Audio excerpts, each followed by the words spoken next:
All right, let's just jump right into a classic what-if scenario. What would happen if you took the most powerful weapon humans have ever built and you detonated it at the deepest, most mysterious place on the entire planet?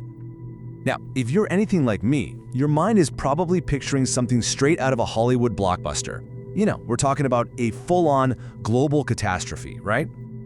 I mean, you're probably imagining these massive tsunamis hundreds of feet high, just wiping out entire coastlines, or maybe country-leveling earthquakes, heck, maybe even new volcanoes erupting and literally knocking the Earth off its axis. But what if I told you the reality is, well, something else entirely? It's actually way less dramatic than you'd think, and honestly, that's what makes this whole thing so mind-bending. Okay, so to really get why the reality is so different from what we see in the movies, we've got to start with the location. Let's dive deep, literally, into the Marianas Trench.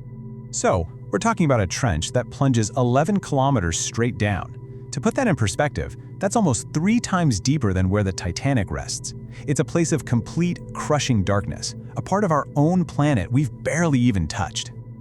But you know, the depth, that's only half the picture. The real game changer here, the thing that changes everything, is the pressure.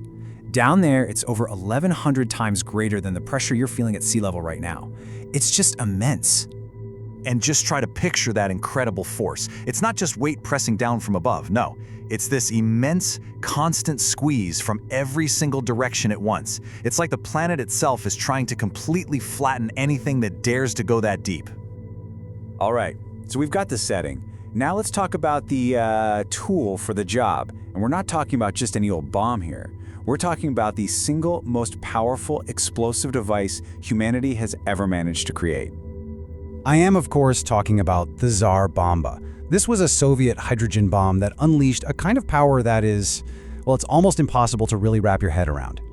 So just to give you a sense of its 50 megaton yield, this one bomb, just one, had enough power to instantly vaporize an entire lake. I mean, gone, turned to steam in the blink of an eye. And when they actually tested this thing above ground, the results were just apocalyptic. The shockwave it created was so powerful, it circled the entire planet not once, not twice, but 3 times. Its mushroom cloud shot 56 kilometers into the sky, and the fireball, well, it was hot enough to basically incinerate everything in a 1,000 square kilometer radius. So, here's the billion-dollar question. What happens when this unstoppable force meets the truly immovable object of the deep ocean?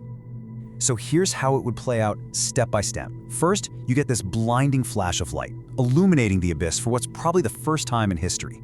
Then, almost instantly, a superheated bubble of steam and radiation forms, and it swells to a kilometer wide. But then, the ocean fights back.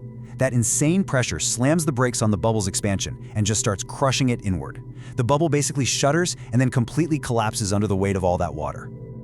Okay, so that's what's happening deep underwater. But what does any of that mean for us up here on the surface?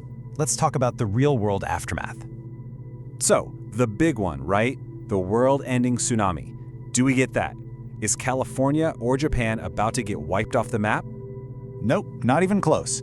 See, a real tsunami happens when you displace a huge column of water, like the entire seafloor moves upwards. But this explosion, it's too deep. The bubble it creates gets crushed back in on itself long before it has any chance to affect the surface.